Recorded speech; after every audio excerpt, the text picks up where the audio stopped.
Terkutuklah kau Nagani. Makanan enak. Untuk sekali aku mendapatkan gadis ranum cantik ini. Dagingnya amat lezat. Jaga Gledek. Dipala, iblis pemakan manusia. Ternyata kau belum insaf juga dari segala perbuatanmu yang terkutuk itu.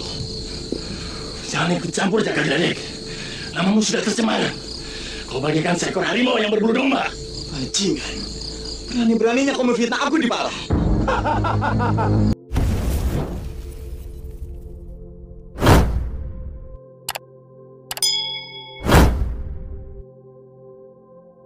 Setelah Kitu Panjang tengah mengamati perbincangan kesalahpahaman antara Nyai Skarningrum dan murid Ki Kalaseta, Kitu Pan bergegas memastikan keadaan Dian Permana.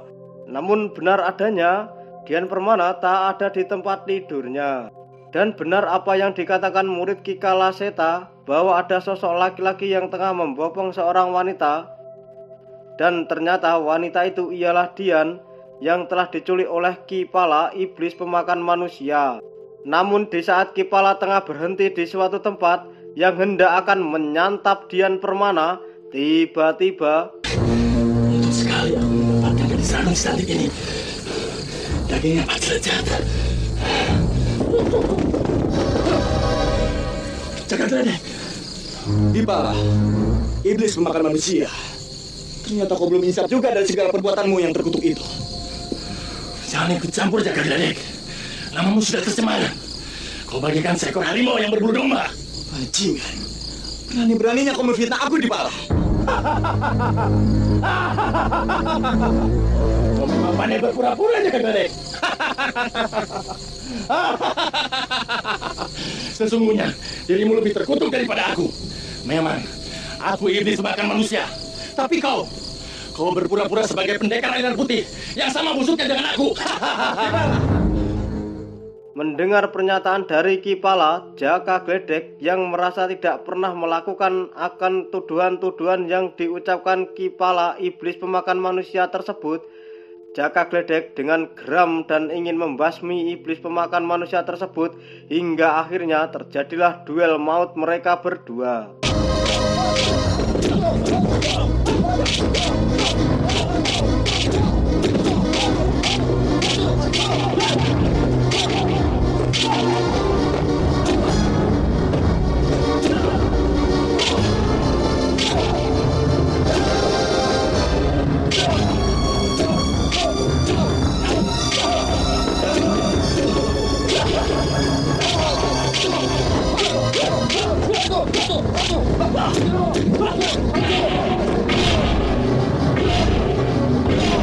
Setelah iblis pemakan manusia terkena pukulan dari Jaka Gledek dan ia mungkin merasa keteteran melawan Jaka Gledek, ia memilih untuk melarikan diri. Dan nampak Jaka Gledek yang hendak membantu menyadarkan Dian, tiba-tiba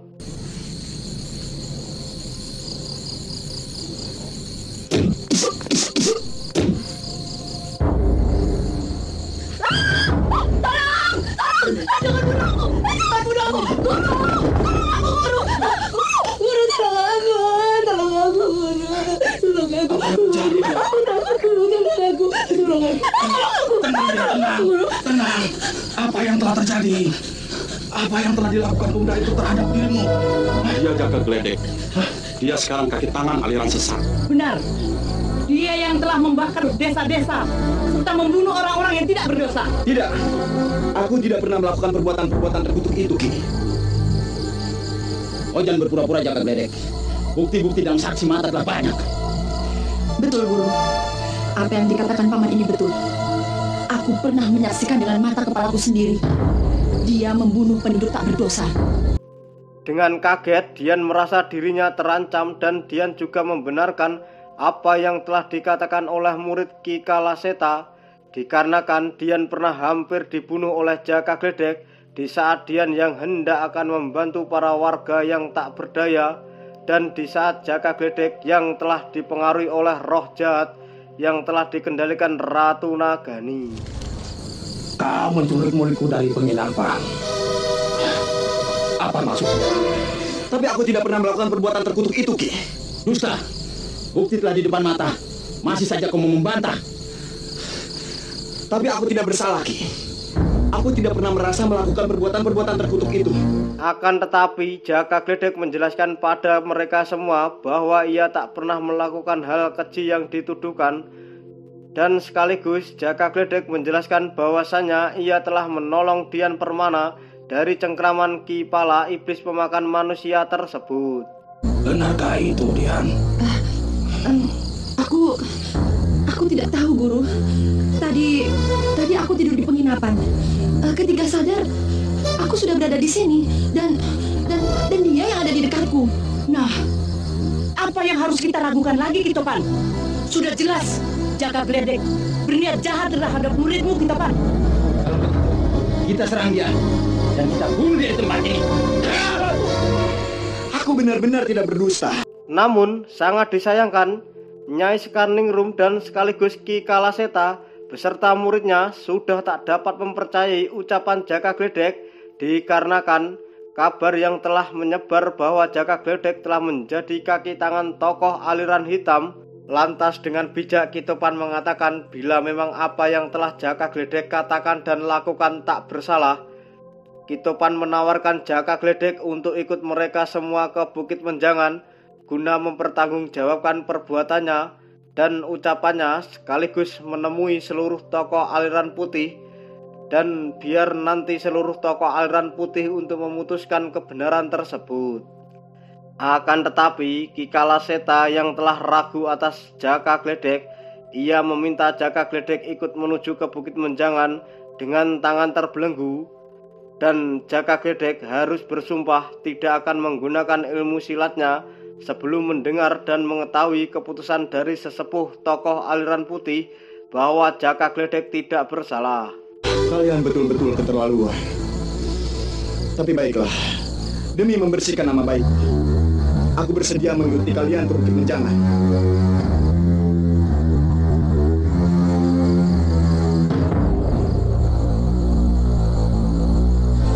Sekarang bersumpahlah, Jaka.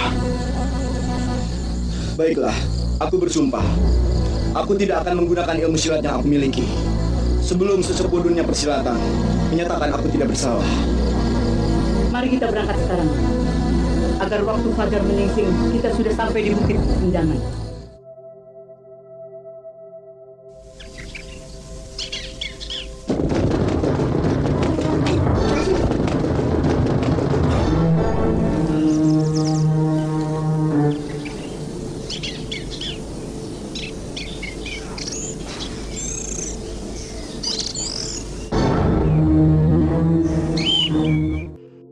Scene beralih di pagi itu terlihat Radiakso yang telah berusaha mencari Jaka Gledek dan Putri Ayuni. Radiakso melihat nenek-nenek yang tengah pingsan dan nampaknya Radiakso menyadari bahwa nenek itu yang telah ditolongnya di warung Tempo kemarin di saat nenek tersebut kelaparan dan kehausan. Lantas Radiakso berusaha untuk menolong dan menyadarkan nenek tersebut. Namun setelah nenek itu sadarkan diri, rupanya nenek itu mengenali Radiakso.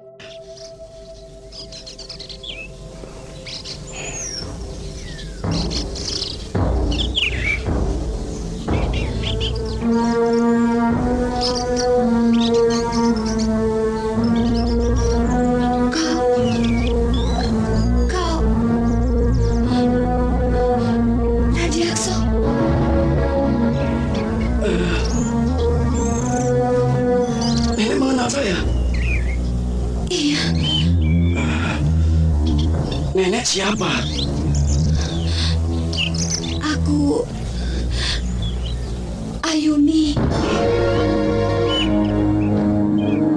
Putri Ayuni. Ibu kandung Jaka Gledek. Iya, betul. Putri Ayuni. Di saat Radiakso menyadari nenek tersebut adalah Putri Ayuni, Ia begitu bersyukur dan nampak heran dengan keadaan Putri Ayuni di kala itu. Sekian lama kita berpisah. Akhirnya kita dipertemukan kembali. Tapi kenapa kau jadi seperti ini? Radiakso, ceritanya panjang sekali. Nanti aku ceritakan. Iya.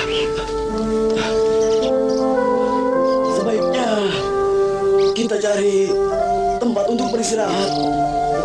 Ayo. Di sisi lain terlihat Ratu Nagani yang melanjutkan ritual seperti biasanya guna mengendalikan Jaka Gledek.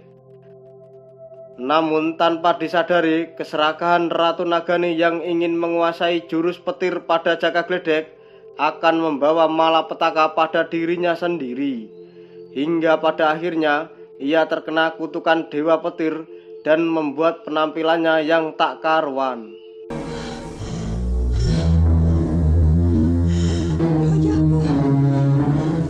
Bajuku rusak. Langkah pantanganmu, Nagani. Keserakahanmu untuk menguasai ilmu petir dan Jaka Gledek akan membawa malapetaka bagimu dan bagiku. Kutukan Dewa Petir telah datang. Kurang ajar. Kau khianati aku. Setan Asdemit. Balasanku.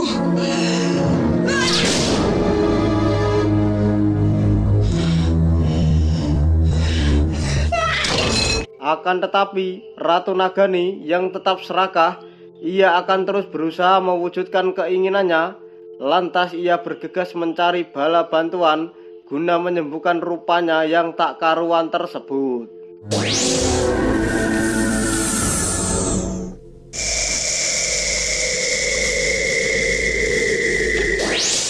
Rupanya Ratu Nagani ke tempat Ki Malunggi alias Sri Kencana Wungu.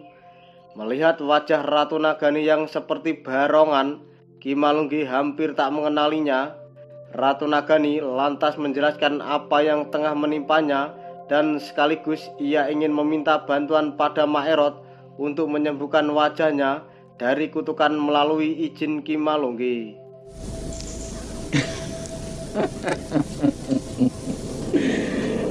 Sudah sepatutnya aku menolong kamu. Kita akan satu aliran dan sejenis. Maerot.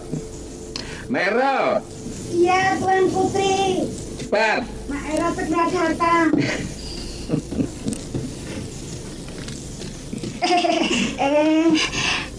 Rupanya ada tamu penting. Tuan Putri, ada apa memanggil Maerot? Ini Ratu Nagani, putri siluman ular. Tolong kau sembuhkan wajahnya yang cantik jelita itu dari kerusakan sehingga pulih kembali. Ya? Tolonglah saya. Tapi kenapa memakai topeng, Tuan Putri? Tapi. Iya. Cepat kau sembuhkan. Iya.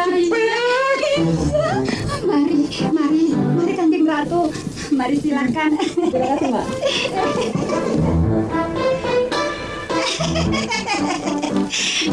Mari Kanjeng Ratu. Kanjeng Ratu, silakan istirahat dan berbaring dulu. Hamba akan mempersiapkan ramuan dan upacaranya. Mampukah Maerot menyembuhkan kutukan yang tengah membelenggu Ratu Nagani?